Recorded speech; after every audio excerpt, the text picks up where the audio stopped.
রাহুল আর দীপ দুজনে বল খেলছিল। রাহুল, তোমার বাবা তোমাকে ডাকলো, বাড়িতে যাইতে বললো তোমাকে। ঠিক আছে কাকু, যাচ্ছি আমি বাড়িতে। দীপ আর অল্প বল খেলে তারপরে বাড়ি যাব। হ্যাঁ, বল খেলি আগে। এই বলে তারা আরো বল খেলতে শুরু করলো। রাহুল, তোকে না কখন বাড়িতে যাইতে বলছি, তুই এখন বাড়িতে যাস নাই কেন? আইসক্রিম নেবে নাকি? আইসক্রিম? বাবা, আমি আইসক্রিম খাবো, আইসক্রিম কিনে দাও না একটা। ঠিক আছে, নে একটা আইসক্রিম। আইসক্রিম দাও তোকে একটা। এই যে নাও বাবু, আইসক্রিম নাও। বাবা, দীপকেও একটা কিনে দাও আইসক্রিম। তোকে কিনে দিলাম, এখন ওকেও কিনে দিতে লাগবে? অত টাকা নেই আমার কাছে, নিজেই খাইতে পারে না, আর টাকা নেই, আরো আরেকজনকে কিনে দিতে লাগবে।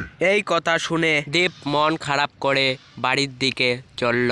মা মা, আমি আইসক্রিম খাবো, আমাকে টাকা দাও। আমার কাছে তো টাকা নেই রে বাবা। তোমার কাছে কোনো সময় টাকা থাকে না মা, যখনই চাই তখনকার টাকা নেই, টাকা নেই, এই কথাটাই বলো খালি। কি করবো রে বাবা, তোর তো আর বাবা নেই যে টাকা কাজ করবে টাকা হবে। আমি বাড়ি বাড়ি কাজ করে যেটুকু টাকা পাই সেটুকু টাকা দিয়ে এই সংসারটা চলছে। এখন কি করবো রে, এক টাকাও নেই এখন। মন খারাপ করিস না বাবা, পরে আরেকদিন নে দেবনি। যেই দিন টাকা কামাতে পারবো সেই দিন বাড়িতে ফিরবো, আর বাড়িতেই ফিরবো না। আর দীপ মন খারাপ করে চলে গেল বাড়ি থেকে। যাস না বাবা, যাস না বাবা, কই গিয়ে থাকবি তুই, থাকার তো জায়গা নেই।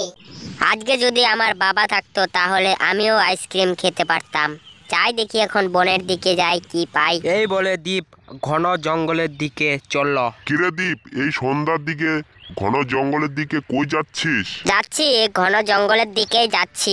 কি করব আর, বনে তো আসলাম, আজকের রাতটা এই গাছের নিচেই থাকতে লাগবে। যখনই দীপ ওই গাছের শোয়ার জন্য চলল, তখনই দেখে গাছে আইসক্রিম। ও মা, এখানে দেখা যায় আইসক্রিম, আইসক্রিমটা খাবো, নেই আমি। একটা আইসক্রিম নেওয়ার সঙ্গে সঙ্গে অনেকগুলা আইসক্রিম হয়ে গেল। ও মা, এতগুলো আইসক্রিম কিভাবে হলো? ভূতের গাছ নাকি এটা? না না দীপ, এটা হলো জাদুর আইসক্রিম গাছ। এই আইসক্রিমটা তোমাকে দিলাম, এই আইসক্রিম দিয়ে যখনই আইসক্রিম আরো অন্য কিছু যা চাইবে তখন তাই পাবা। ধন্যবাদ তোমাকে জাদুর আইসক্রিম গাছ। ঠিক আছে জাদুর আইসক্রিম গাছ, তাহলে আমি আসি। ঠিক আছে যাও, যখনই তোমার কোনো সমস্যা হবে আমার এই জায়গায় চলে আসবে, ঠিক হয়ে যাবে সব। এই বলে দীপ চলল বাড়ির দিকে।